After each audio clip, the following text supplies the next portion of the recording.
tahu Kau selalu setia.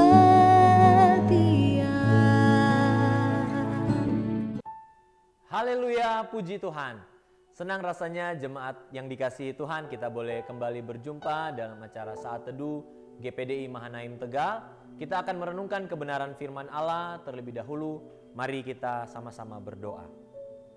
Bapa di sorga, terima kasih banyak untuk segala kebaikan-Mu dalam kehidupan kami. Kami boleh ada saat ini untuk kembali merenungkan kebenaran firman-Mu. Biarlah Engkau berbicara saat ini ya Tuhan, sehingga firman-Mu itu boleh menjadi kekuatan dalam kehidupan kami, boleh menjadi pelita yang menerangi setiap langkah perjalanan hidup kami, sehingga apa yang kami lakukan, apa yang kami kerjakan, itu boleh menyenangkan hati Tuhan. Terima kasih ya Tuhan, kami mendengarkan firman-Mu saat ini, di dalam nama Tuhan Yesus Kristus. Haleluya, amin. Puji Tuhan, jemaat yang dikasihi Tuhan, saat ini saya ingin berbagi dengan saudara tentang menikmati hidup yang Tuhan berikan. Menikmati hidup yang Tuhan berikan. Kita temukan pembacaan kita saat ini dalam Amsal pasalnya yang ke-27, ayatnya yang ke-18, bagian A. Di sana dikatakan demikian. Siapa memelihara pohon ara akan memakan buahnya. Saya ulangi. Siapa memelihara pohon ara akan memakan buahnya. Ada hal yang perlu kita pahami, bahwa pohon ara di sini menggambarkan orang Israel. Jadi dalam budaya Israel, pohon ara itu berbicara tentang kehidupan mereka, berbicara tentang mereka secara pribadi maupun mereka sebagai satu bangsa. Nah, Bapak Ibu Saudara yang dikasihi Tuhan, kita menyadari bahwa kehidupan kita itu adalah anugerah dari Tuhan. Dan tentunya Tuhan ingin agar kita dapat menikmati kehidupan yang sudah Tuhan karuniakan ini. Tentu saja bahwa dalam hidup ini kita mengerti bahwa Tuhan adalah sumber kebahagiaan kita. Tetapi itu tidak melepaskan kita dari satu pengertian bahwa kita membutuhkan tindakan dalam kehidupan kita, mengambil keputusan dan lain sebagainya. Artinya ada tanggung jawab yang Tuhan mau kita ambil dalam hidup kita, sehingga kita kemudian bisa menikmati kehidupan yang sudah Tuhan karuniakan ini. Kita boleh melihat ada banyak orang yang hari-hari ini mereka sulit menikmati hidup yang Tuhan berikan dalam kehidupan mereka. Bukan karena Tuhan itu tidak mengasihi mereka, tetapi lebih kepada mereka tidak mengerti bagaimana mereka harus membuat keputusan-keputusan yang tepat untuk mengisi kehidupan mereka. Nah, Bapak Ibu Saudara yang dikasihi Tuhan, hari ini kita akan melihat, belajar dari ayat yang sudah kita baca tadi. Berdasarkan ayat ini dikatakan bahwa siapa memelihara pohon ara akan memakan buahnya, akan menikmati buahnya. Saya sudah katakan tadi bahwa pohon ara berbicara tentang kehidupan orang Israel. Jadi siapa yang memelihara hidupnya, dia juga yang akan menikmati segala sesuatu yang baik dari kehidupannya. Kata kuncinya adalah memelihara. Nah, Bapak Ibu Saudara yang dikasihi Tuhan, kata memelihara di sini memakai kata natsar. Dalam bahasa aslinya natsar. Natsar di sini mengandung 3 pengertian yang akan membawa kita untuk bagaimana kita bisa menikmati kehidupan yang Tuhan karuniakan ini. Nah, yang pertama, arti kata natsar itu adalah memperhatikan atau mengamati. Nah, penting bagi kita untuk kita senantiasa memperhatikan kehidupan kita. Kita tidak bisa hanya berkata bahwa hidup saya ini saya jalani mengalir begitu saja, kita tidak tahu tujuannya, kita tidak punya visi, kita nggak punya cita-cita. Kalau kita anak muda, yang penting saya pergi ke sekolah, kita bekerja, kita nggak punya goal, kita nggak punya tujuan. Nah, tapi kita harus belajar bahwa natsar, memelihara, itu artinya mengamati, memperhatikan dengan seksama kehidupan kita, di mana ada kurangnya, di mana posisi kita dalam hal rohani. Apakah saya sedang sesuai dengan kebenaran firman Tuhan, ataukah saya sedang hidup menyimpang justru dari firman Tuhan. Nah, di dalam Hagai pasalnya yang pertama ayatnya yang ke-5, di sana Tuhan bahkan mengingatkan kepada orang-orang Yahuda. Di sana dikatakan, oleh sebab itu beginilah firman Tuhan semesta alam, perhatikanlah keadaanmu. Firman ini diberikan kepada orang Yehuda karena saat itu mereka sedang melenceng dari apa yang Tuhan kehendaki dalam kehidupan mereka. Mereka lebih mengutamakan segala sesuatu yang bersifat jasmani, dan mereka mulai mengabaikan pembangunan rumah Tuhan, hal yang bersifat rohani. Nah, begitu juga dalam kehidupan kita. Kalau kita mau menikmati yang baik, perhatikanlah hidup kita. Lebih pedulilah terhadap hidup kita, bukan hanya terhadap mulai dari soal-soal jasmani dan sampai kepada yang paling penting adalah kehidupan rohani kita. Bagaimana kita mengatur kehidupan jasmani kita, bagaimana kita mengatur kehidupan rohani kita. Harus kita memperhatikan dengan seksama.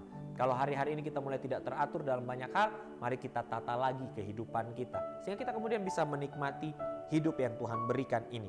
Nah, yang kedua, kata natsar ini mengandung arti menjaga atau melindungi.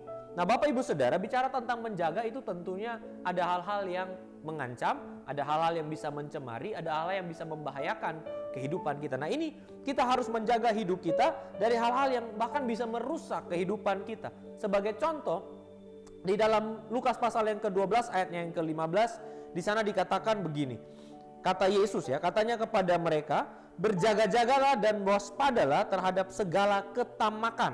Sebab walaupun seorang berlimpah-limpah hartanya, hidupnya tidaklah tergantung daripada kekayaannya itu. Di sini Tuhan mengajak, menghimbau agar tidak kita bisa menjaga hidup kita dari ketamakan, ya. Karena di sini dikatakan bahwa harta yang berlimpah-limpah, ya, itu tidak menjamin kehidupan seseorang. Hidup kita tidak tergantung terhadap kekayaan kita. Nah, jadi ada hal yang perlu kita jaga untuk tidak merusak kehidupan kita. Orang yang terlalu mencintai uang akhirnya bisa meninggalkan keluarganya. Ya, buat apa kita punya uang yang banyak tapi istri dan anak-anak kita tidak terurus, kita tidak memberikan kasih sayang kepada mereka. Atau mungkin kita sibuk dengan kegiatan kita sendiri dan kita melupakan mereka. Dalam hal rohani pun seperti itu, kita melakukan banyak aktivitas yang menyenangkan tubuh kita secara jasmani, tetapi kita mengabaikan ibadah. Itu sama dengan juga kita merusak sebenarnya kehidupan kita sendiri, karena kekekalan itu bukan ditentukan oleh hal-hal jasmani yang kita kerjakan, tetapi kekekalan itu ditentukan bagaimana hubungan kita dengan Tuhan. Nah, contoh lainnya dalam 1 Petrus 3 ayatnya yang ke-10, di sana dikatakan bahwa siapa yang mencintai hidup dan mau melihat hari-hari baik, ia harus menjaga lidahnya terhadap yang jahat. Ya, jadi ada hal-hal yang perlu kita jaga. Di Petrus dikatakan yang harus kita jaga itu adalah perkataan kita, ucapan kita, lidah kita. Nah, banyak orang akhirnya hidupnya jadi berantakan karena dia tidak bisa mengendalikan mulutnya, tidak bisa mengendalikan apa yang dia katakan. Banyak orang akhirnya ada dalam perpecahan, ada banyak rumah tangga yang hancur karena istri tidak bisa menahan perkataannya, suami tidak bisa menahan perkataannya, tidak bisa mengendalikan lidahnya. Nah, akhirnya kita sendiri membuat hidup kita ini yang sebenarnya adalah karunia Tuhan tidak bisa kita nikmati dengan maksimal, karena kita tidak melihat ada hal-hal yang membahayakan itu yang harus kita jaga baik-baik hidup kita agar jangan sampai itu merusaknya. Nah, yang ketiga, pengertian dari natsar, Bapak Ibu Saudara, selain memperhatikan dan menjaga, natsar ini juga memiliki arti memelihara atau merawat. Ya, selain kita memperhatikan dan menjaga, kita juga harus merawat kehidupan kita. Seperti sebuah tanaman itu membutuhkan pupuk untuk pertumbuhannya, begitu juga dalam kehidupan kita. Bicara tentang merawat di sini adalah hal-hal baik yang harus kita bangun dalam diri kita, hal-hal baik yang harus kita konsumsi dalam kehidupan kita untuk kemudian membantu kehidupan kita ini terus bertumbuh. Orang yang bisa menikmati hidupnya adalah orang yang membangun hidupnya di atas nilai-nilai yang baik. Nah, karena itu Bapak Ibu Saudara, kita harus melihat hari-hari ini apakah lebih banyak kita mengisi hidup kita dengan hal-hal yang positif atau hal-hal yang justru negatif. Apa yang kita dengar hari-hari ini, hal-hal yang membangun atau justru kita mendengarkan hal-hal yang justru membuat kita down. Apa yang hari-hari ini kita isi? Apakah kita isi hidup kita dengan menambah pengetahuan kita, melatih diri kita untuk memiliki skill yang baik? Apakah kita mengisi kehidupan kita dengan jam-jam doa, dengan pengetahuan-pengetahuan firman, kita membaca Alkitab dan lain sebagainya? Kalau kita bicara tentang kehidupan rohani, kalau kita bicara tentang kualitas hidup bersama keluarga, apakah hari-hari ini kita mengisi hidup kita dengan waktu-waktu yang berkualitas dengan anak-anak kita, dengan suami, dengan istri, dengan keluarga kita? Atau justru kita lebih banyak menghabiskan waktu, mengisi waktu kita dengan gadget, dengan kehidupan kita sendiri, dan kita mulai melupakan orang-orang yang ada di sekitar kita? Ada banyak hal-hal positif yang harus kita bangun dalam diri kita. Kita mulai isi dalam diri kita, kita mulai pupuk itu, kita pupuk nilai-nilai yang baik, kita pupuk nilai-nilai iman, kita pupuk karakter-karakter yang baik dalam hidup kita, sehingga hidup kita ini kemudian mulai bertumbuh dan kita bisa menikmati buahnya. Nah, kiranya 3 hal ini dapat menolong Bapak Ibu Saudara untuk mendapatkan kehidupan, menikmati hidup yang dikaruniakan oleh Tuhan ini. Perhatikan bagaimana engkau hidup, jaga baik-baik agar hidupmu tidak diisi oleh hal-hal yang merusak engkau, dan mulailah merawat hidupmu dengan mengisi dengan hal-hal yang positif. hal-hal yang baik, hal-hal yang membangun. Kiranya Tuhan Yesus menolong Bapak Ibu Saudara semua di tengah situasi-situasi yang sulit ini, Bapak Ibu Saudara tetap bisa menikmati hidup yang Tuhan karuniakan. Puji Tuhan, mari kita berdoa. Bapa di sorga, terima kasih untuk firman-Mu yang mengajarkan kami kembali untuk mengisi hari-hari hidup kami ini dengan hal-hal yang baik. Tuhan mau kami bisa menikmati hidup yang Engkau karuniakan ini, dan juga lewat hidup yang sudah Tuhan percayakan kami bisa menyenangkan Engkau Tuhan. Hamba berdoa bagi setiap jemaat Tuhan dimanapun mereka berada, biarlah Tuhan terus menjadi kekuatan dalam hidup mereka melewati setiap pergumulan mereka hari-hari ini. Kiranya Tuhan Engkau terus tolong dan nyatakan mujizat-Mu dalam hidup mereka. Kalau ada yang sakit, biar Tuhan jamah, Tuhan sembuhkan. Ada yang membutuhkan pertolongan dalam bentuk apapun, di dalam nama Yesus Tuhan Engkau menolong mereka. Terima kasih banyak ya Bapa di sorga untuk firman-Mu, dan biarlah kehidupan kami hari demi hari semakin menyenangkan Tuhan. Di dalam nama Tuhan Yesus kami berdoa. Haleluya. Amin.